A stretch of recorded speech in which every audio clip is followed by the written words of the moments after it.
میں نے چونکہ کربلا پر ایک سیریز کا سلسلہ شروع کیا ہے، اور جس کے اندر میں نے مختلف الخیال، مختلف الفکر، مختلف مذاہب، مختلف مسالک، مختلف ازم سے تعلق رکھنے والوں سے گفتگو کا ایک پروگرام بنایا تھا، کیونکہ امام حسین علیہ السلام کی شہادت اور کربلا سے متعلق ہمارے ہاں اس قدر تعبیرات موجود ہیں، بہت زیادہ. خود اثنا عشری شیعوں میں بھی ہم دیکھیں تو بہت زیادہ اس کے اندر مختلف اس کی تشریحات اور تعبیرات مل جاتی ہیں، اور ایک پر اتفاق نہیں ہے. تو اس لیے میری خواہش تھی کہ میں اس کو پھر خود اثنا عشری شیعوں کے ہم بھی، انقلابی اثنا عشری، اصولی اثنا عشری غیر انقلابی، اور اسی طرح اثنا عشری اخباری اور اثنا عشری آزاد، اور اس کے ساتھ ساتھ سنیوں کے ہاں مختلف مکاتب، اور پھر لبرلز کے ساتھ، بالکل ایتھیس لوگوں کے ایک دو کے ساتھ، اور پھر کچھ متشکک حضرات. تو میرے ذہن میں ایک ترتیب تھی، تو اسی ترتیب کو پائے تکمیل تک پہنچانے کے لیے مبشر صاحب کے ساتھ حاضر ہوں. طالب علم نے اپنی کتاب میں امام حسین کے قیام امام حسین سے ظالم حکمران کے خلاف خروج پر استدلال میں کچھ صفحات پر میں نے اس میں لکھا تھا. تو اس کے شروع میں نے یوں لکھا تھا کہ اسلامی تاریخ کے اس اندوناک اور دلخراش واقعے کی اس قدر تعبیر، تفسیر اور تشریح کی گئی ہے، اور اس قدر مختلف اہداف کا ذکر کیا گیا ہے، کہ گمان گزرتا ہے کہ یہ قرآن مجید کی تفسیر و تشریح کی مانند کوئی چیز ہے. جس طرح قرآن کی تفسیر میں فقہی، کلامی، اشاری، سائنسی، باطنی اور سیاسی رجحانات پائے جاتے ہیں، بے عینی ہی واقع کربلا میں بھی یہ سارے رجحانات پائے جاتے ہیں. میں آپ سے یہ سوال کرنا چاہتا ہوں کہ جب ہم امام علی مقام، واقع کربلا اور ان چیزوں کو دیکھتے ہیں، تو آپ کا جو خود ابھی تک کی جو زندگی گزری، اور جس میں آپ مجلسوں میں جاتے تھے، یہاں پر متحرک زندگی آپ نے گزاری، اور ایک اثنا عشری شیعہ ہونے کے ناطے آپ نے یہ سب چیزیں، تو آپ کے ذہن میں پہلے کیا تصور تھا مذہبی پوائنٹ آف ویو سے، کہ کربلا کیا ہے، کیوں ہوا، امام نے کیوں یہ قدم اٹھایا، مذہبی نقطۂ نظر جو آپ کا تھا پہلے اس حوالے سے؟ جی دیکھیں، میری جو پیدائش ہے نا وہ بھی اتفاق سے بالکل امام بارگاہ سے ملحق جو میرے دادا کا گھر تھا وہاں ہوئی. یعنی میرے دادا نے آج سے 93 سال پہلے 1932 میں خانے وال میں، وہ پہلے منتقل ہو گئے تھے، ہجرت 47 میں نہیں کی تھی، وہ شاید لیٹ 20s میں آ گئے تھے، انہوں نے وہاں پہ امام بارگاہ بنایا خانے وال میں. تو وہ بڑا احاطہ تھا، ابھی بھی قائم ہے. اس میں اس وقت انہوں نے ایک دو کمرے اپنے لیے چھوٹے سے بنا لیے تھے، باقی میں مسجد اور امام بارگاہ. تو میں وہاں پر پہلی آواز جو ظاہر ہے میرے کانوں میں پڑی وہ اذان تھی اور نوحہ تھا اور مجلس تھی. تو ایک نظریہ تو یہ کہ قربانی خدا کو چاہیے تھی، پتہ نہیں کیوں، اور وہ امام حسین نے کہا کہ ہاں میں یہ قربانی دوں گا، چنانچہ انہوں نے کیا. اور دوسری طرف یہ تھا کہ بھئی ایک غلط حکمران بن گیا ہے، اور یہ آئمہ جو ہوتے ہیں ہر دور میں ایک امام کا ہونا ضروری ہے. تو ایک کے بعد ایک امام جو ہے وہ اپنا فرض ادا کرتا ہے اور دنیا کی اصلاح کرتا ہے. تو امام حسین چونکہ امام حسن کے بعد امام تھے، تو انہیں یہ کام کرنا ہی تھا. ظاہر ہے کہ وہ ویسے حکمران کو نہیں مانا. اب یہاں پہ اس پہلے کہ میں نے آپ کو بتا دیا کہ جو پہلا عقیدہ تھا کہ کائنات سے پہلے ہی، تو اس میں میرے ذہن میں یہ سوال پیدا ہوا، ٹھیک ہے یہ بات درست ہوگی، لیکن کیوں اللہ کو قربانی کیوں اس طرح کی چاہیے؟ اس دوسرے نظریے پہ یہ تھا کہ اچھا، امام حسین اگر یزید کے خلاف اٹھ کھڑے ہوئے تو امام حسن نے کیوں صلح کر لی؟ ٹھیک ہے نا. یعنی میں وہ سنتا تو جا رہا تھا وہ سارے موقف یا جو بھی اہل تشیع کے عقائد ہیں، لیکن میرے ذہن میں سوالات بھی اس وقت پیدا ہوئے جا رہے تھے. ٹھیک ہے، ان کے جوابات کہہ لیں یا جو بھی اہل تشیع نے ان کے جواب دیے ہیں، آیت اللہ جی اور مجتہد نے، وہ میں نے پڑھ لیا بعد میں. لیکن یہ کہ میں بچپن میں یہ سب سن رہا تھا اور میرے ذہن میں سوالات پیدا ہو رہے تھے. جواب تو بعد میں ملیں گے نا، پہلے سوال پیدا ہوں گے. تو مفت اور اس طرح کی چیزیں تھیں. مثلا ایکچولی صرف قتل ہونا، خون اپنا یعنی ناحق خون چاہتے تھے کہ نہ بہے، تو اسی لیے انہوں نے مدینہ چھوڑا، اسی لیے انہوں نے مکہ سے وہ مکہ روانہ چھوڑا. ہوئے، اور وہ کوفہ جانا چاہتے تھے. اور بلکہ انہوں نے آخر تک یہ پیشکش کی کہ مجھے چلو ہندوستان یا اپنی سرحدوں سے باہر جانے دو. تو صرف یہ ان کا مقصد تھا کہ پاک خون نہ بہے. ذاکر آ کے بیٹھتا ہے، وہ ایک نئی کہانی سناتا ہے. ابھی میں آپ کو بتاؤں ایک بالکل مختلف قسم کی بات، اس سے تھوڑی سی منسلک، تھوڑی سی ہٹ کے ہے. میں نے ضمیر اختر سے یہ سنا تھا، اور میں ضمیر اختر کا بہت عاشق تھا، ابھی بھی ہوں. یعنی میں نے ان کی بہت بہت مجلسیں کراچی میں کی ہیں، جہاں جہاں وہ پڑھنے جاتے تھے میں پیچھے پیچھے جا کے پیچھے بیٹھ کے اور مجلس ان کی سنتا تھا. لیکن وہ بہت سی ضعیف روایات پڑھ دیتے تھے، یہ ان کا مسئلہ تھا. اور میں نے کئی بار جب وہ مجھے نہیں جانتے تھے، بیشتر شیعہ یہ بات نہیں، یعنی ذاکرین یہ بات نہیں کرتے کہ یہ لوگ غلام زادے تھے. لیکن اب شیعوں ہی میں سے ایک اور موقف نکل کے یہ آیا ہے، اور ایک سے زیادہ علماء سے میں نے آپ کو دونوں کے نام بھی بتا دیا. دوسرے کا نام مجھے یاد نہیں، نیو جرسی میں پڑھ رہے ہیں، وہ لکھنؤ کے عالم ہیں. یاد آئے گا نام تو میں بتاؤں گا. تو اس کا مطلب یہ ہوا کہ یہ روایت کہیں شیعہ کتب میں موجود ہوں گی. لیکن actually آپ کو یہ کیا یاد ہے کہ جو آخری گمراہ ہونے سے پہلے جو آپ جو ہے نا ہدایت کے آخری اس پہ تھے دنوں میں، تو اس وقت آپ کو کون سی تعبیر زیادہ اطمینان بخش لگتی تھی کہ یار یہ، یعنی جس پہ آپ کو کم سے کم اعتراضات ہو جائے؟ اعتراض تو ہر موقف پہ ہر ایک پہ ہوگا، اس سے تو چھٹکارا نہیں ہے، لیکن میرا یہ خیال ہے کہ وہ لڑائی نہیں کرنا چاہتے تھے اور وہ بیعت بھی نہیں کرنا چاہتے تھے. بس وہ چاہتے تھے کہ قتل نہ ہوں، انہیں امان ملے اور کسی محفوظ جگہ پہ چلے جائیں. اسی لیے ابن زبیر خانہ کعبہ سے باہر نکلنے کو تیار نہیں تھے مکہ میں. ابتدا میں ان کا بھی یہی تھا کہ وہ کوئی، انہوں نے خلافت کا دعویٰ نہیں کیا تھا یا لڑائی نہیں لڑنا چاہتے تھے. یہی ہوا، امام حسین بھی دور جانا چاہتے تھے ان جگہوں سے جہاں پہ لڑائی وڑائی کا خدشہ تھا. انہیں خطوط آئے کوفہ سے. اب یہاں دیکھنے کی بات یہ ہے کہ حضرت علی کوفے میں قتل ہو چکے ہیں، امام حسن پہ کوفے میں حملہ ہو چکا ہے. امام حسین یعنی بیوقوف نہیں تھے یار، سمجھدار آدمی تھے. اور مطلب آپ صرف ایک واقعے کو نہ دیکھیں، آپ پوری پوری پکچر تاریخ کے بارے میں بھی ہو سکتے ہیں کہ تاریخ کے کئی اچھا ورژن ہیں اور ان ورژنس کے بھی کی بھی پرتیں ہیں. تو صحیح. دیکھیں میں اس میں اسکیپٹک ہوں. میں یہ نہیں کہہ رہا کہ میرے پاس ایک حتمی نتیجہ ہے. میرا جی خیال ہے اور یہ آج تک کا خیال ہے, آج تک کے معلومات ہے. میں نا یہاں پہ جو یہاں کی یونیورسٹی میں جو کام ہو رہا ہے, کربلا پہ نہیں بلکہ اسلام پہ, تو میں ان بہت سے پروفیسروں سے اور بہت سے ان کی کتابوں سے واقف ہوں. اور میں نئی کتابیں چھپتی ہیں تو فوراً کوشش کرتا ہوں حاصل کروں کہ دیکھوں کوئی نیا اینگل آیا ہے. تاریخ تو نہیں ہوں بدل سکتی, وہ تو وہی ہے, لیکن بالکل بالکل. انسان کا شعور بلند ہوتا جا رہا ہے, کام بڑھتا جا رہا ہے. تو یہ ہو سکتا ہے کہ کسی نئے پروفیسر نے کسی نئی کتاب میں کوئی نیا نقطہ بیان کیا ہو, یا کوئی ایسی چیز ہو جو میرے علم میں اب تک نہ ہو, میں وہ کتاب پرانے سورس ڈھونڈوں. تو آج تک کا میرا یہ خیال ہے, لیکن میں اس پہ مجھے صحیح. 100% یقین نہیں ہے, کیونکہ یہ ماضی کی باتیں ہیں. ماضی کی بالکل ہے باتیں ہم صحیح.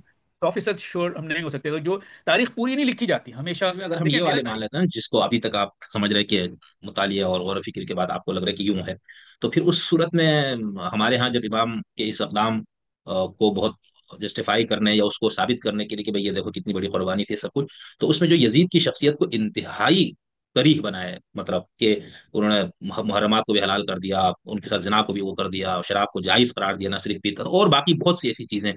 تو اور اگر یہ سب کچھ تھا تو کیا امام کی ذمہ داری اس طرح نہیں بنتی کہ وہ حجاز کے لیے اپنی جان دے دے, بس ٹھیک ہے. یعنی وہ بڑی ذمہ داری تھی نا کہ دین کو بچانا. تو جی. یہ آپ کو یہ لگتا ہے کہ یہ جو یزید کی شخصیت کو اس قدر بنایا گیا اس میں بھی کچھ مبالغہ ہے؟ اچھا دیکھیں اب یہاں پہ اب یعنی وہ والے سوال شروع ہو گئے جہاں میں پھنسنا شروع ہو جاؤں گا اور میرا مجالس میں جانا مسئلہ ہو جائے گا اور میرے شیعہ دوست مجھے پکڑ لیں گے. یعنی ابھی تک تو میں تھوڑا بہت بچ بچا کے یا لکھنے لکھانے میں تھوڑا اوائڈ کر لیتا ہوں, آپ مجھ سے میرے منہ سے وہ کہلوانا چاہ رہے ہیں. دیکھیں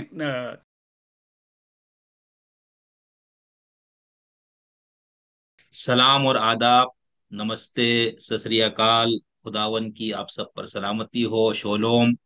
امید ہے آپ سب دوست احباب خیر خیریت سے ہوں گے. آج میں ایک انتہائی اہم شخصیت کے ساتھ بہت ہی اہم موضوع پر گفتگو کے لیے آپ کی خدمت میں حاضر ہوا ہوں. ہم جنگ اخبار میں پڑھتے تھے 100 لفظوں کی کہانی. اس وقت سے دل میں یہ خواہش تھی کہ کوئی ملاقات ہو جائے, براہ راست استفادے کی کوئی صورت نکلے. پھر کرنا یہ ہوا کہ سوشل میڈیا کے ذریعے ہم نے بہت کچھ پڑھا, بہت سیکھا, اور میری بہت خواہش تھی, آرزو تھی کہ میں ہمارے محترم مبشر زیدی صاحب کے ساتھ ایک کچھ نشستیں کروں, ان کی جو خیالات عالیہ ہیں ان پر, وہ جو کچھ پڑھتے ہیں اور جو کچھ وہ اپنی لائبریری کے جو خزانے انہوں نے ہم سب کو لوٹائے ہیں, اس کے لیے ہم ان کے بہت شکر گزار ہیں. تو میری یہ خواہش آج پوری ہوئی ہے, اور یہ میرے خیال سے شہادت امام حسین کا ہی صدقہ ہے, کیونکہ اس سے پہلے میں نے ایران اسرائیل جنگ پر بھی گفتگو کے لیے درخواست دی تھی, لیکن بہرحال وہ بات نہیں پوری ہو سکی یا ٹائم نہیں مل سکا. تو آج ہمیں یہ موقع ملا ہے, تو میں نے چونکہ کربلا پر ایک سیریز کا سلسلہ شروع کیا ہے, اور جس کے اندر میں نے مختلف الخیال, مختلف الفکر, مختلف مذاہب, مختلف مسالک, مختلف ازم سے تعلق رکھنے والوں سے گفتگو کا ایک پروگرام بنایا تھا. کیونکہ امام حسین علیہ السلام کی شہادت اور کربلا سے متعلق ہمارے ہاں اس قدر تعبیرات موجود ہیں, بہت زیادہ. خود اثنا عشری شیعوں میں بھی ہم دیکھیں تو بہت زیادہ اس کے اندر مختلف اس کی تشریحات اور تعبیرات مل جاتی ہیں, اور ایک پر اتفاق نہیں ہے. تو اس لیے میری خواہش تھی کہ میں اس کو پھر خود اثنا عشری شیعوں کے ہاں بھی, انقلابی اثنا عشری, اصولی اثنا عشری غیر انقلابی, اور اسی طرح اثنا عشری اخباری اور اثنا عشری آزاد, اور اس کے ساتھ ساتھ سنیوں کے ہاں مختلف مکاتب, اور پھر لبرلز کے ساتھ, بالکل ایتھیسٹ لوگوں کے ساتھ, ایک دو کے ساتھ, اور پھر کچھ متشکک حضرات. تو میرے ذہن میں ایک ترتیب تھی, تو اسی ترتیب کو پایہ تکمیل تک پہنچانے کے لیے مبشر صاحب کے ساتھ حاضر ہوں. طالب علم نے اپنی کتاب میں امام حسین کے قیام امام حسین سے ظالم حکمران کے خلاف خروج پر استدلال میں کچھ صفحات پر میں نے اس پہ لکھا تھا. تو اس کے شروع میں نے یوں لکھا تھا کہ اسلامی تاریخ کے اس اندوناک اور دلخراش واقعے کی اس قدر تعبیر, تفسیر اور تشریح کی گئی ہے, اور اس قدر مختلف اہداف کا ذکر کیا گیا ہے کہ گمان گزرتا ہے کہ یہ قرآن مجید کی تفسیر و تشریح کے مانند کوئی چیز ہے. جس طرح قرآن کی تفسیر میں فقہی, کلامی, اشاری, سائنسی, باطنی اور سیاسی رجحانات پائے جاتے ہیں, بے عینی ہی واقع کربلا میں بھی یہ سارے رجحانات پائے جاتے ہیں. تو اسی سلسلے میں مجھے یہ تھا کہ بھائی اس حوالے سے جن لوگوں نے اس کو پڑھا, سنا ہے, اپنا ٹائم لگایا ہے, تو ان سے میں مستفید ہوں. تو بشیر صاحب آپ کا بہت شکریہ, آپ کی بہت نوازش کہ آپ نے آپ کا مجھ طالب علم پر شفقت فرمائی, کرم فرمایا, اور آپ نے مجھے اس کے لیے ٹائم دیا. میں بہت یقین مانے میرے لیے بہت زیادہ, مطلب میں شکریہ کے الفاظ نہیں ہے میرے لیے. اور مجھے یہ تھا کہ پتہ نہیں میری یہ درخواست قبول ہوگی یا نہیں, لیکن بہرحال صدقہ امام حسین کی شہادت کا صدقہ یہ ہے کہ درخواست قبول ہوئی. آپ کا بہت بہت شکریہ، اور میں یہ ریکارڈنگ شروع ہونے سے پہلے بھی کہہ رہا تھا، پھر دہراتا ہوں کہ آپ صرف آپ کو صرف علماء سے بات کرنی چاہیے، اسکالر سے بات کرنی چاہیے، دانشوروں سے کرنی چاہیے، اساتذہ سے کرنی چاہیے، اور آپ کرتے بھی ہیں۔ اور میں جب کہتا ہوں کہ میں طالب علم ہوں، تو یہ بھی مجھے لگتا ہے کہ میں شاید کچھ زیادہ ہی کہہ رہا ہوں، کیونکہ طالب علم نسبت ظاہر ہوتی ہے۔ میرا کوئی، میں بالکل اپنے جہل کا اعتراف کرتا ہوں، میں یہ کوئی انکساری نہیں ہے، اس میں کوئی عاجزی نہیں ہے، یہ بالکل حقیقت ہے۔ میں بالکل اپنے آپ کو کہتا ہوں میں لے مین ہوں، میں بالکل ایک عام انسان ہوں، اور میری بہت محدود معلومات ہے۔ اسی لیے یہ پچھلی بار آپ نے بات کی، میں اسی لیے کترا رہا تھا۔ یعنی آپ سے تو بات کرنے کا بہت مجھے خوش ہے، آپ سے رابطہ رکھنا مطلب مجھے بہت اچھا لگتا ہے۔ میں آپ کے یہ پروگرامز بھی دیکھتا ہوں، آپ کی کتاب بھی، میں نے دونوں کتابیں میرے لیکن میں اپنے آپ کو اس قابل نہیں سمجھتا کہ آپ اپنا قیمتی وقت مجھ پر ضائع کریں، اور پھر میری گفتگو کوئی سنے گا تو کیا کچھ سیکھنے کو نہیں ملے گا۔ لیکن بہرحال میں حاضر ہوں، جو آپ چاہیں، جیسے مزاج یاد نہیں میں نہیں، آئے۔ انشاء اللہ مشیر بھائی، آج آپ کی اپنے بارے میں جو غلط فہمی نا وہ دور ہو جائے گی۔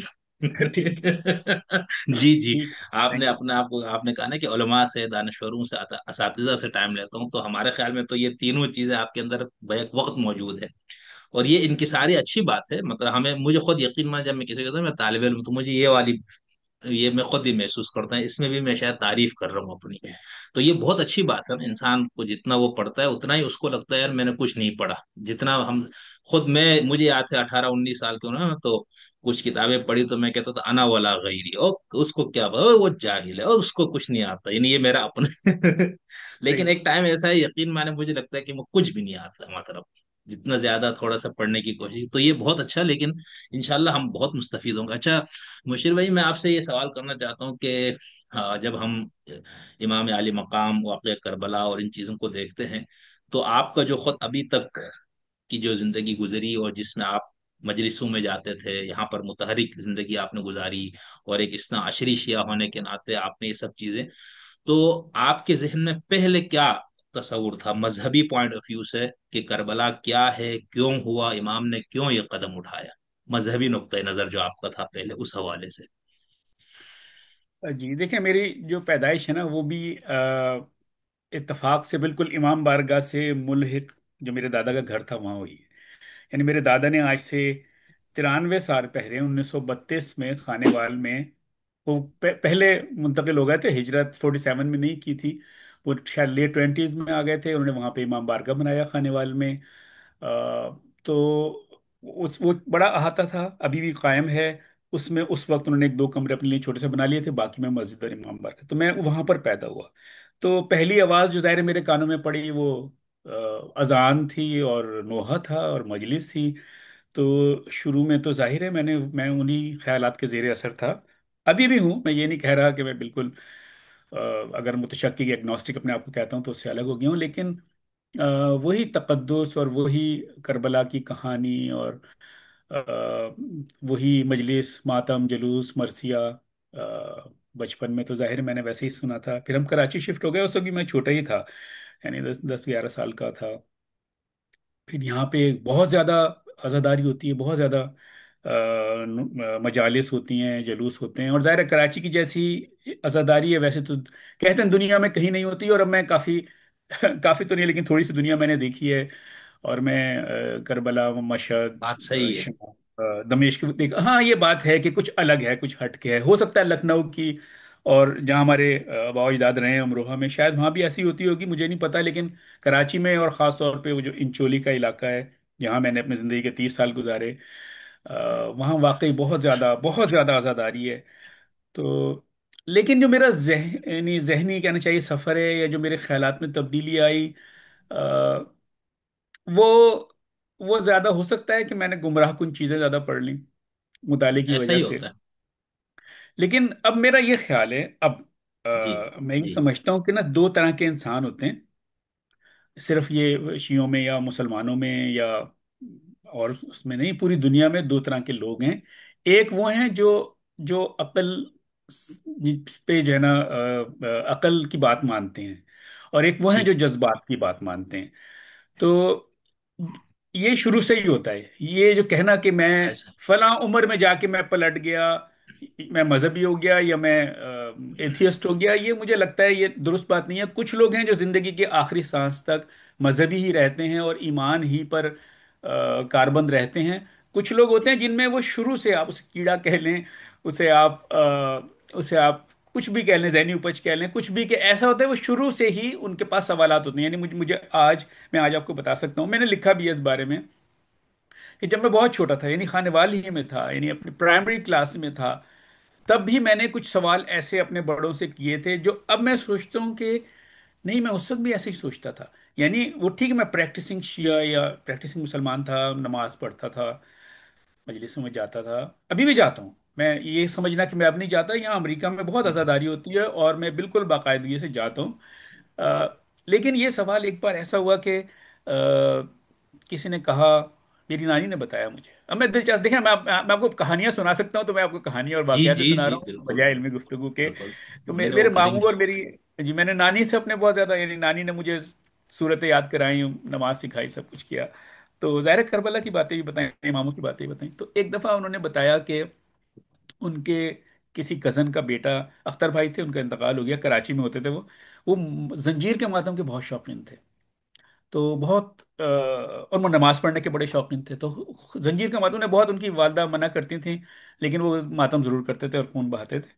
تو ایک بار میری نانی نے یہ واقعہ بتایا کہ اختر ہے، وہ اس سال بھی شاید اس نے ماتم کیا ہے، اور آ، لیکن پھر اس نے ماتم چھوڑ دیا، کیونکہ جب اسے بتایا گیا کہ بہتا ہوا خون ناپاک ہوتا ہے، اور آپ بہتے ہوئے خون سے جب خون بہ رہا ہو آپ کے جسم میں، آپ نماز نہیں پڑھ سکتے تو کہ خون رک نہ جائے، کیونکہ آپ کا خون ناپاک ہے۔ تو اس نے پھر نماز کو اہمیت دینے کے لیے زنجیر کا ماتم کرنا چھوڑ دیا۔ اب سوچیں، میں پرائمری میں ہوں، ارلی کلاسز میں ہوں، چھوٹا بچہ ہوں، اور اس وقت میں نے کہا، ارے تو پھر امام حسین جب زخمی تھے انہوں نے نماز اثر کی کیسے پڑھی؟ یہ مجلس میں پڑھایا جاتا ہے۔ ایک دم جی وہ نانی اور میرے ماموں وہ ہل گئے، یہ کیا سوال کر دیا اس بچے نے، کہ جب ان کا بھی تو خون بہ رہا تھا، وہ تو خون، اگر خون ہاں، ناپاک ہوتا ہے تو، پھر انہوں نہیں نے کہا کہ امام نہیں کا نہیں نہیں، وہ ہوتا امام ہوگا تھے، نا۔ امام تھے، امام ہاں، پاک ہوتا ہے اور یہ ہوتا ہے، یعنی پھر انہوں نے مجھے اس طرح ہوں، سمجھایا۔ لیکن اس سوال سے اور اس واقعے سے میں اپنے آپ کے لیے سمجھتا ہوں کہ نہیں، میں اس وقت بھی اس طرح سوچتا تھا، یعنی عقلی بنیاد پہ میرے پاس سوال تھے اس وقت۔ تو یہ شروع سے ہوتا ہے۔ لیکن ہم ایک، صحیح، چونکہ ایک بالکل۔ ملک میں رہتے ہیں، ایک خاندان میں پیدا ہوتے ہیں، ایک ظاہر ہے ہم ایک جغرافیائی خطے میں رہتے ہیں، تو جو کچھ ہمارے آس پاس ہو رہا ہوتا ہے ہم اس کا حصہ بن جاتے ہیں۔ تو ظاہر ہے میں آج تک حصہ ہوں، کالی شرٹ پہنی ہوئی ہے، میں مجلس میں جاتا ہوں، وہ اپنی جگہ پر۔ بالکل، اور سینا کوبی وغیرہ سب کرتے ہیں ابھی بھی، ماتم؟ میں نے زنجیر کا ماتم کبھی بھی نہیں کیا، اپنے بچوں نے بھی نہیں کیا، اور اچھا میں اسے درست نہیں اچھا۔ سمجھتا، میں اس کے سخت خلاف ہوں۔ میرا خیال ہے کچھ دوست تو ہمارے کہتے ہیں یہ وحشیانہ عمل ہے۔ دیکھیں، انسان اب کافی کافی ہم یعنی ترقی کر گیا ہے، 1400 سال، 1200 سال جی کے مقابلے میں۔ اس وقت میں یہ سمجھتا ہوں جس وقت یہ شروع کیا گیا ہوگا، کچھ لوگ کہتے ہیں صفوی دور میں شروع کیا گیا، کچھ لوگ کہتے ہیں نہیں، جیسے علامہ ظبیر اختر کی ایک مجلس میں یاد ہے، انہوں نے کہا تھا یہ مختار ثقفی کے دور میں یہ شروع ہو گیا تھا، خون کا ماتم۔ اچھا۔ مجھے نہیں پتا، ظاہر ہے بہت سی تاریخ میں بہت سی چیزیں ہیں نا، اور میں متشکک ہوں، اگنوسٹک ہوں، اور صرف اگنوسٹک تو تصور خدا پر ہوتا ہے، لیکن میں اسکیپٹک بھی ہوں، یعنی میں اور بہت سی چیزوں کو شک کی نگاہ سے میں اپنی تشکیک کے ذریعے دیکھتا ہوں۔ تو مجھے نہیں پتا یہ کب شروع ہوا، لیکن میرا یہ خیال ہے، بینگ اے جرنلسٹ، ایک کمیونیکیشن کا طالب علم ہونے کی حیثیت سے، کہ شیعوں نے لوگوں کی توجہ حاصل کرنے کے لیے، مطلب جلوس تو نکالے ہوں گے، کہا جاتا ہے کہ اس سے پہلے شاید ریلیز اور جلوس اس طرح نہیں نکلتے تھے، یہ شیعوں ہی نے شروع کیے امام حسین کے شہادت کے بعد، ان کے قتل کے بعد، تاکہ لوگوں کو متوجہ کریں کہ دیکھیں یہ ہوا ہے واقعہ۔ لوگ نہیں متوجہ ہو رہے ہوں گے تو انہوں نے جلوس نکالنے شروع کیے، اور مزید لوگوں کی توجہ حاصل کرنے کے لیے خون کا ماتم شروع کیا۔ دیکھیں، یہ انسان کی فطرت ہے، جب آپ خون دیکھتے ہیں تو چونک جاتے ہیں، اور کچھ لوگ اداس ہو جاتے ہیں، کچھ لوگ خون دیکھ ہی نہیں پاتے، لیکن یہ سوال ضرور کریں گے یہ لوگ کیا کر رہے ہیں، کیوں کر رہے ہیں؟ تو آپ سر پہ تلوار ماریں گے یا زنجیر ماریں گے؟ تو یہ اس وقت میرے خیال میں ایک کمیونیکیشن ٹیکٹک تھی، لوگوں کو متوجہ کرنے کا ایک طریقہ تھا۔ محبت بھی ہوگی، میں یہ نہیں کہہ رہا کہ محبت نہیں تھی، وہ بھی ہوگی۔ جی لیکن یہ کہ اب کمیونیکیشن کے ذرائع بہت بڑھ گئے ہیں۔ اب میں حاشی صاحب کی اس بات سے بالکل 100% متفق ہوں کہ محرم میں آپ ایک جلوس نکال لیں عاشور کے دن، یا چلیں چہلم کے دن نکال لیں، اور شہر میں کسی ایک جگہ نکال لیں، وہ کافی ہے، ایک روڈ آپ بند کر دیں، اب اس طرح گلی گلی، محلے محلے جلوسوں کی ضرورت نہیں ہے، مجلس آپ کریں کیونکہ اس میں علم بانٹا جاتا ہے، اس میں بہت سی باتیں آپ کو بتائی جاتی ہیں، اس میں ایک موقع ہے کہ آپ مصائب تو 5 منٹ کے ہوتے ہیں، 55 منٹ آپ اور گفتگو کر لیں، کچھ علم تقسیم کر دیں۔ لیکن اب میڈیا کے اتنے آگے بڑھ جانے کے بعد اور سوشل میڈیا کے اتنے پاورفل ہونے کے بعد اصل مقصد آپ پورا کر سکتے ہیں، یعنی لوگوں کو بتانا کہ ایک ظلم ہوا تھا، اور اگر آپ یہ بتانا چاہتے ہیں، یعنی ایک انکار کے بارے میں آپ بتانا چاہتے ہیں کہ ظالم حکمران کے خلاف انکار ہونا چاہیے، کھڑے ہو جانا چاہیے، سوشل میڈیا بہت اچھے طریقے سے کام کر سکتا ہے۔ اب آپ کو ضرورت نہیں ہے کہ آپ 500 علم لے کے روڈ پر نکلیں، روزانہ نکلیں، 2.5 مہینے نکلیں اور پورے شہر میں گشت کریں، اور یعنی لوگ اس سے پریشان بھی ہوتے ہیں، وہ لوگ جو شیعہ نہیں ہیں وہ اس سے پریشان بھی ہوتے ہیں، اب شہر اتنے بڑے ہو گئے ہیں، اتنے پھیل گئے ہیں، ان میں آپ جب مرکزی شاہراہ بند کر لیں گے تو لوگوں کو مسائل ہوں گے۔ ہمارا کام مسائل پیدا کرنا نہیں، ہمارا کام، اصل کام جو ہے ان شیعوں کا وہ صرف بتانا ہے، آگاہ کرنا ہے کیا ہوا ہے، لوگوں کو اذیت دینا تو نہیں۔ تو یہ میرا موقف ہے۔ جی اچھا، اس میں آپ نے جب بچپن سے اپنی یعنی جب آپ گمراہ کن چیزیں پڑھ کے ادھر ادھر ہونے سے پہلے تک جو کچھ آپ نے سنا، اور جی ظاہر ہے ایک شیعہ ہونے کے ناطے تو آپ نے تو کہا کہ پیدا ہوتے ہی آواز، لیکن ہم تو کہتے ہیں پیٹ کے اندر یہ ساری آوازیں ہمیں بچپن سے جی جو مذہب کا ماحول سب کچھ ہوتا ہے، تو اس وقت آپ کے ذہن میں یعنی مذہبی نیریٹو کیا تھا کہ امام حسین کا قیام، جیسے میں نے اپنی کتاب سے چھوٹے سے اقتباس یہ پڑھ کے سنا ہے نا کہ اس پہ اس قدر الجھن اور تعبیرات ہے، اور خود معصوم مین سے یعنی جو امام حسین کی بات کی جو ائمہ ان سے بھی اس حوالے سے بہت کچھ روایات ایسی موجود ہیں جو آج ہم بیان سنتے ہیں، لیکن اس پہ ہم آخر میں بات کریں گے۔ تو آپ کے ذہن میں کیا تھا کہ کیا ہوا تھا یا کیوں ہوا تھا؟ لیکن شروع میں تو ذہن پروسیس بہت سی باتیں نہیں کر سکتا، ہم صرف سنتے رہتے ہیں، اور یہ بہت اچھی بات ہے کہ پہلے آپ سن لیں، بہت سی باتیں سن لیں، اس کے بعد پھر آپ کوئی نتیجہ اگر اخذ کرنے کے قابل ہیں تو کریں۔ تو یہ بہت اچھی بات ہے کہ صرف آپ جو ہے نا ایک ایک تعبیر پر نہیں جا رہے، یعنی شیعوں ہی میں دسیوں طرح کی تعبیرات ہیں کربلا کے حوالے سے اور امام حسین کے قیام کے حوالے سے، اہل سنت کی بھی کئی ہیں، کوئی ایک نہیں ہے، ظاہر ہے سپہ صحابہ والے کچھ اور کہتے ہیں، جی بالکل، یزیدی ٹولہ، اور مولانا مودودی کچھ اور کہتے ہیں، مفتی بات ہے، تقی عثمانی کچھ اور کہتے ہیں، اور پھر ایسے ہی، جو فری تھنکرز ملحدین ہیں ان کے بھی الگ الگ خیالات ہیں، اور بلکہ اور مذاہب کے لوگوں کے بھی، جیسے ہندوؤں کے بھی اس بارے میں خیالات ہیں، اور وہ جی مختلف قسم کے ہیں۔ یعنی دت فیملی کے الگ ہیں اور دوسرے ہندوؤں کے الگ ہیں۔ تو میں نے جب واقعہ کربلا سنا مجالس میں اور کچھ پڑھا بھی، تو اس میں کافی کچھ سوچنے کا تھا جو متضاد تھا ایک دوسرے سے، اچھا، یعنی جی جیسے صرف اگر آپ، اب تو دیکھیں میں عقیدے سے باہر جا چکا ہوں، میں صاف صاف کہتا ہوں کہ اب میں عقیدے ہی کو نہیں مانتا کسی بھی، تو اب میں کسی اچھا، اور طریقے سے چیزیں دیکھتا ہوں، لیکن جس وقت میں اس عقیدے کے زیر اثر تھا اس وقت بھی یہ ایک سے زیادہ تعبیرات مجھے پریشان کرتی تھیں، مطلب ایک طرف تو یہ تھا کہ اب میں شیعہ عقیدے سے بات کروں، حالانکہ یہ ویڈیو وہ لوگ بھی دیکھیں گے جو شیعہ نہیں ہیں، کہ جی شاید کائنات مطلب بننے سے ابھی اس وقت، پہلے، میں آپ کو مشر بھی وہاں لے گیا ہوں نا جہاں پر آپ پکے شیعات ہیں اور یہ جی سب جی کچھ میں وہیں کو سنتے بتا تھے رہا ہوں۔ پڑھتے، ہاں جی جی جی اس لیے، جی جی، اور بہت سے لوگ وہ عقیدہ بھی رکھتے ہوں گے اس طرح کہ جی خدا نے یہ کہا کہ میں کسی سے قربانی، بڑی قربانی چاہتا ہوں، اور کسی نے وہ حامی نہیں بھری، یا اگر یعنی سب لوگ چپ رہے تو حضرت امام حسین نے سب سے پہلے کہا کائنات بننے سے پہلے کہ ہاں میں یہ قربانی دوں گا، تو ایک نظریہ تو یہ کہ قربانی خدا کو چاہیے تھی پتہ نہیں کیوں، اور وہ امام حسین نے کہا کہ ہاں میں یہ قربانی دوں گا، چنانچہ انہوں نے کیا۔ اور دوسری طرف یہ تھا کہ بھئی ایک غلط حکمران بن گیا ہے، اور یہ آئمہ جو ہوتے ہیں ہر دور میں ایک امام کا ہونا ضروری ہے، تو ایک کے بعد ایک امام جو ہے وہ اپنا فرض ادا کرتا ہے اور دنیا کی اصلاح کرتا ہے، تو امام حسین چونکہ امام حسن کے بعد امام تھے، تو انہیں یہ کام کرنا ہی تھا، ظاہر ہے کہ وہ ویسے حکمران کو نہیں مانا۔ اب یہاں پہ اس پہلے کے میں نے آپ کو بتا دیا کہ جو پہلا عقیدہ تھا کہ کائنات سے پہلے ہی، تو اس میں میرے ذہن میں یہ سوال پیدا ہوا، ٹھیک ہے یہ بات درست ہوگی لیکن کیوں اللہ کو قربانی کیوں اس طرح کی چاہیے؟ اس دوسرے نظریے پہ یہ تھا کہ اچھا امام حسین اگر یزید کے خلاف اٹھ کھڑے ہوئے تو امام حسن نے کیوں صلح کر لی؟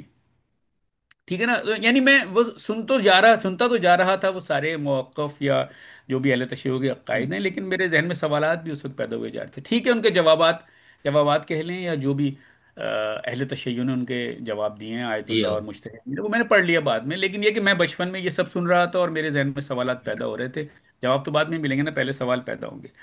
تو اور اس طرح کی چیزیں تھیں، مثلا یہ کہنا کہ یعنی اب سیاسی والی باتیں آ گئی ہیں کہ جی لوگوں کو ایک سیدھی راہ دکھانی تھی۔ پھر ایک ہی نظریہ یہی اہل تشیع میں ہے کہ نہیں، امام حسین لڑنے کے لیے نہیں جا رہے تھے، بلکہ انہوں نے آخری وقت تک کوشش کی مجھے ہندوستان کی طرف جانے دو، یہ بھی مجالس میں پڑھا جاتا ہے۔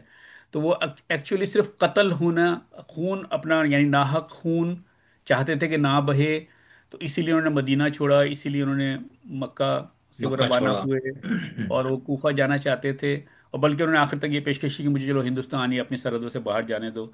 تو صرف یہ ان کا مقصد تھا کہ پاک خون نہ بہے۔ تو اس طرح کی مختلف لوگ، مختلف علماء، مختلف ذاکرین، مختلف مجالس پڑھتے ہیں، مختلف موقف بیان کرتے ہیں، اور وہ ہم سب سن رہے ہوتے ہیں۔ میرا خیال ہے کہ کوئی ایک اگر اہل تشیع مل کر کوئی ایک تعبیر کسی پہ اتفاق کر لیں تو زیادہ بہتر ہے، تاکہ آج کے بچوں کے ذہن میں یہ سوالات پیدا نہ ہوں کہ یہ کیا ہے، ایسا کیوں ہے کہ جو ذاکر آ کے بیٹھتا ہے وہ ایک نئی کہانی سناتا ہے۔ ابھی میں آپ کو بتاؤں ایک بالکل مختلف قسم کی بات، اس سے تھوڑی سی منسلک، تھوڑی سی ہٹ کے ہے۔ میں نے ضمیر اختر سے یہ سنا تھا، اور میں ضمیر اختر کا بہت عاشق تھا، ابھی بھی ہوں، یعنی میں نے ان کی بہت بہت مجلسیں کراچی میں کی ہیں، جہاں جہاں وہ پڑھنے جاتے تھے میں پیچھے پیچھے جا کے پیچھے بیٹھ کے اور مجلس ان کی سنتا تھا، لیکن وہ بہت سی ضعیف روایات پڑھ دیتے تھے، یہ ان کا مسئلہ تھا۔ اور میں نے کئی بار جب وہ مجھے نہیں جانتے تھے پرچے لکھ لکھ کے ممبر پہ دیے کہ یار یہ اچھا روایت ہلکی ہے، یہ روایت غلط ہے، یہ روایت میں مسئلہ ہے، اور انہوں نے کبھی کبھی ممبر سے جواب دیا میرا نام لیے بغیر، کیونکہ میں نام نہیں لکھتا تھا۔ آ، تو انہوں نے ایسی ایک روایت پڑھی جسے میں اس وقت سمجھا کہ شاید یہ ضعیف ہے، میں نے اس بارے میں بہرحال تحقیق نہیں کی ہے، لیکن میں بتا دوں انہوں نے کیا پڑھا۔ انہوں نے کہا کہ آ، بنو امیہ اور بنو ہاشم کی جو لڑائی ہے، اس میں جو بنو امیہ ہیں، یہ یعنی جو امیہ تھا وہ عبد الشمس کا بیٹا نہیں تھا، وہ غلام تھا، اور اس زمانے میں یہی قاعدہ تھا، جیسے زید بن آ، محمد کہلاتے تھے، زید بن حارث پہلے، تو وہ جو غلام ہوتا تھا وہ اپنے مالک کے نام سے اس طرح پکارا جاتا تھا، بن محمد اس نے کہلایا، تو اس طرح جو امیہ تھا وہ امیہ بن عبد الشمس نہیں تھا، بلکہ وہ ان کا غلام تھا، بیٹا نہیں تھا، وہ لاولد تھے اور جوانی میں ہی مر گئے تھے۔ اس نے بعد میں کلیم کیا بقول ان کے کہ یہ یہودی تھا، غلام، انہوں نے خرید لیا تھا، اور وہ اس نے اپنا نام بنو امیہ سے اس نے عبد الشمس سے جوڑ لیا، اور زبستی خاندان میں گھس گیا، اور یہ یہودیوں کی مسلمان یا شیعہ دشمنی تھی، اسلام دشمنی تھی، کہ بعد میں وہ سامنے بنو ہاشم کے کھڑا ہو گیا، اور اس کے لیے انہوں نے تاریخ سے کچھ حوالے دیے تھے جو اس وقت مجھے میں نے بہت پہلے سنے تھے، اپنے لڑکپن میں بھول گیا۔ اسی محرم میں یہیں امریکہ میں ایک مولانا صاحب پڑھ رہے ہیں، انہوں نے وہی روایت پڑھی دوبارہ، اور بتایا کہ 3 بار یعنی حضرت علی نے اور شاید بی بی زینب نے اور کسی اور شادی میں حسین نے، کسی نے 3 بار انہوں نے بنو امیہ کو غلام زادے کہہ کے مخاطب کیا ہے۔ جب آپ کا کوئی کزن ہوتا ہے آپ اسے غلام زادہ نہیں کہتے، کیونکہ وہ گالی آپ کو بھی پڑتی ہے۔ انہوں نے اسے غلام زادہ کہہ کے بنو امیہ کے لوگوں کو یہ بتایا کہ اس کا شجرہ ہم سے نہیں ملتا، یہ قریش سے نہیں تھا، یہ باہر کا تھا، اس کو لے کے پالا تھا، یہ غلام کی اولاد ہے، اور اسی لیے یہ زیادہ دشمنی ان کی بنو ہاشم سے ہے، تو انہیں آپ شمار نہ کریں آ، اس طریقے سے قریش میں۔ میں نے اس بارے میں تحقیق نہیں کی، میں آپ کو یہ بتا رہا ہوں کہ میں نے اس طرح کی چیزیں پڑھی ہیں، تو یہ اب ایک بالکل الگ موقف ہے۔ صحیح۔ بیشتر شیعہ یہ بات نہیں، یعنی وہ ذاکرین یہ بات نہیں کرتے کہ یہ لوگ غلام زادے تھے، لیکن اب شیعوں ہی میں سے ایک اور موقف نکل کے یہ آیا ہے، اور ایک سے زیادہ علماء سے میں نے آپ کو دونوں کے نام بھی بتا دیے، دوسرے کا نام مجھے یاد نہیں، نیو جرسی میں پڑھ رہے ہیں، وہ لکھنؤ کے عالم ہیں، یاد آئے گا نام تو میں بتاؤں گا۔ تو اس کا مطلب یہ ہوا کہ یہ روایت کہیں شیعہ کتب میں موجود ہوں گی، تو جب زیادہ روایات زیادہ یعنی کتابیں آپ کے موجود ہیں، ان میں زیادہ تعبیرات ہیں، تو پھر اس سے کنفیوژن پھیلتی ہے، اس سے مسائل پیدا ہوتے ہیں، بہتر ہے کسی ایک چیز پہ اتفاق کر لیں اور وہی واقعہ ہر دفعہ پڑھ لیں، باقی آپ یہ تو صرف 5 منٹ ہوتے ہیں مصائب کے، ان پہ آپ اتفاق کر لیں، باقی 55 منٹ آپ کے پاس پوری دنیا کے بارے میں بات کرنے کا وقت ہوتا ہے۔ لیکن آپ کو یہ کیا یاد ہے کہ جو آخری گمراہ ہونے سے پہلے جو آپ جو ہے نا ہدایت کے آخری اس پہ تھے دنوں میں، تو اس وقت آپ کو کون سی تعبیر زیادہ اطمینان بخش لگتی تھی کہ یار یہ یعنی جس پہ آپ کو کم سے کم اعتراضات ہو جائے؟ اعتراض تو ہر موقف پہ ہر ایک پہ ہوگا، اس سے تو چھٹکارا نہیں ہے، لیکن ایک ہوتا ہے نا کہ اس پہ آپ کا دل زیادہ ٹھک جاتا ہے، اطمینان ہو جاتا ہے کہ یہ چیز ایسا کچھ ذہن میں؟ میں اب میرا یہ موقف ہے، اور یہ شاید شیعوں کا بھی آخری ایک، یعنی ایک موقف میں سے ایک موقف یہ ہے. میں یہ سمجھتا ہوں کہ امام حسین، یہ تو ٹھیک ہے حاشی صاحب کی بات کہ ایک استارہ بن گئے انکار کا، حریت کا، وہ بالکل برقرار رہنا چاہیے استارے کے طور پہ. میں سمجھتا ہوں کہ وہ تاریخ میں یہ لکھا ہے، وہ بیعت نہیں کرنا چاہتے تھے. اور میں یہ سمجھتا ہوں کہ وہ بیعت بھی نہیں کرنا چاہتے تھے اور قتل بھی نہیں ہونا چاہتے تھے. تاریخ تاریخ میں بتا رہا ہوں جو یعنی غیر جانبدارانہ تاریخ، شیعہ یا سنی جی تاریخ نہیں ہے، جی اس کی بات بتاتا ہوں آپ کو کہ یعنی ہوتا ہی دیکھیں. میں پہلے آپ کو بتا دوں تاریخ کیسے پڑھتے ہیں. تاریخ کی نا سب جی سے پرانی سورسز ڈھونڈی جاتی ہیں.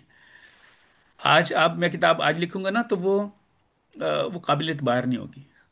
اور جب ہی قابل اعتبار ہوگی جب میں حوالہ دوں گا، اور وہ حوالہ سب سے پرانا ہونا چاہیے پرانی کتاب کا، بالکل تاکہ آپ جب دیکھنے جائیں، چیک کرنے جائیں، تو وہ سب سے پرانی کتاب ڈھونڈیں اور اس میں دیکھیں کہ کیا میں نے صحیح لکھا ہے. تو اس سے بہتر ہے سیدھی آپ سب سے پرانی کتاب ہی ڈھونڈ لیں. اب جو پرانی کتابوں میں لکھا ہے، تو اس کے بعد پھر یہ دیکھنا ہوتا ہے کتابیں تاریخ کی زیادہ لکھوائی ہیں اس دور، ان دوروں ادوار کے بادشاہوں نے یا ان سے ہمدردی رکھنے والوں نے. عموماً ایسے ہی ہوتا ہے تاریخ ایسے، لیکن ایک متبادل تاریخ بھی ہوتی ہے. ہو سکتا ہے وہ اتنی پرانی نہ ہو، اتنی پرانی ہو سکتا ہے وہ نہ ہو سکتا ہے اس کے 150 سال بعد لکھی گئی ہو، جبر کی وجہ سے اس وقت نہ لکھی گئی ہو. لیکن آپ کو متبادل تاریخ بھی دیکھنی چاہیے کسی نتیجے پہ پہنچنے کے لیے. آج کل کے جو ہمارے دوست ہیں ریشنلسٹ، وہ تو خیر وہ پڑھتے ہی نہیں ہیں. یعنی وہ جس موضوع پہ ظاہر خیال کرتے ہیں، فلسفہ بہت پڑھا ہوگا اور چیزیں تاریخ اور چیزیں پڑھی ہوں گی، لیکن اسلامی تاریخ پہ مجھے لگتا ہے ان کا ذرا ہاتھ تنگ ہے. اور متبادل تاریخ تو انہوں نے بالکل نہیں پڑھی. تو صحیح. جب آپ دونوں تاریخیں کم از کم دو طرح کی تاریخیں آپ پڑھ لیتے ہیں، تو پھر آپ کوئی نتیجہ اخذ کرنے کے قابل ہوتے ہیں، چاہے نتیجہ وہ پہلے والا ہی ہو، لیکن آپ کے پاس بالکل معلومات پوری نہیں چاہیے. تو میں جو متبادل تواریخ پڑھ کے میرا خیال ہے وہ یہ تھا، خیال نہیں ہے مطلب لکھا ہوا ہے اس میں کہ معاویہ کا جب انتقال ہوا اس سے پہلے اس نے اپنے بیٹے کو یزید کو یہ بات بتا دی تھی کہ 5 آدمی ہیں جن سے تمہیں خبردار رہنا ہے. ان کے نام بھی لکھے ہوئے ہیں، کہیں پہ لکھا ہے 3 لوگ ہیں، کہیں پہ 5 ہیں. ان میں سے ایک امام حسین ہے، عبداللہ ابن زبیر ہیں، عبداللہ ابن عمر ہیں. بعض جگہ پہ عبد الرحمن بن ابو بکر کا نام بھی تھا اور ابن عباس کا نام بھی تھا. آ، لیکن اس نے کہا کہ یہ سب، یعنی ابن عمر تو عبادت میں لگے رہیں گے، وہ خطرہ نہیں بنیں گے. عبد الرحمن بن ابو بکر لہو لعب میں پڑے رہتے ہیں، وہ اس خطرہ نہیں بنیں گے. ابن عباس ذکر ہی نہیں آیا کہ وہ کیا کریں گے. اس نے کہا امام حسین اور عبداللہ ابن عمیر سے خبردار رہنا. عبداللہ بن زبیر. اور تو عبداللہ ابن زبیر، تو یہ بات ہوئی. اور یہی ہوا کہ جب بعد میں، اب یہ کہ لوگ، بہت سے لوگ کہتے ہیں یزید نے نہیں کروایا کربلا، اس کا کوئی تعلق نہیں تھا، ابن زیاد نے کیا، اس طرح کی باتیں لوگ کرتے ہیں. ایسا ہے نہیں، تاریخ میں بار بار ذکر ہے کہ یزید نے بار بار خط لکھے، بار بار اصرار کیا مدینے کے حاکم کو اور پھر آگے بھی کہ نہیں یزید کو کہ امام حسین اور عبداللہ ابن عمر سے لو بیعت لو، فوراً بیعت لو، ورنہ تشدد کو، ورنہ قتل کرو یا جو بھی کرو. تو اس میں یہ دونوں، جیسے ہی معاویہ کی انتقالی خبر ملی اور ان سے تقاضا ہوا، یہ لوگ فوراً مکہ چلے گئے. اب اس مکہ جانے میں دیکھیں، اگر انہیں لڑنا ہوتا تو یہ مدینے میں ان کی حمایت موجود تھی، ان کے رشتہ دار موجود تھے اور دونوں ساتھ بھی تھے. یعنی ابن زبیر اور امام حسین ساتھ بھی تھے. کوئی بغاوت کرنی ہوتی، قتل و غارت کرنی ہوتی، کوئی مجمع جمع کرنا ہوتا، یا حج کے موقع پر امام حسین وہاں کھڑے رہ سکتے تھے، سب کوچ نہ کرتے، وہاں پہ لوگوں کو جمع کر لیتے. ان کا کوئی ارادہ نہیں تھا ایسا. میرا یہ خیال ہے کہ وہ لڑائی نہیں کرنا چاہتے تھے اور وہ بیعت بھی نہیں کرنا چاہتے تھے. بس وہ چاہتے تھے کہ قتل نہ ہوں، انہیں امان ملے اور کسی محفوظ جگہ پہ چلے جائیں. اسی لیے ابن زبیر خانہ کعبہ سے باہر نکلنے کو تیار نہیں تھے مکہ میں. ابتدا میں ان کا بھی یہی تھا کہ وہ کوئی، انہوں نے خلافت کا دعویٰ نہیں کیا تھا یا لڑائی نہیں لڑنا چاہتے تھے. یہی ہوا، امام حسین بھی دور جانا چاہتے تھے ان جگہوں سے جہاں پہ لڑائی وڑائی کا خدشہ تھا. انہیں خطوط آئے کوفہ سے. اب یہاں دیکھنے کی بات یہ ہے کہ حضرت علی کوفے میں قتل ہو چکے ہیں، امام حسن پہ کوفے میں حملہ ہو چکا ہے.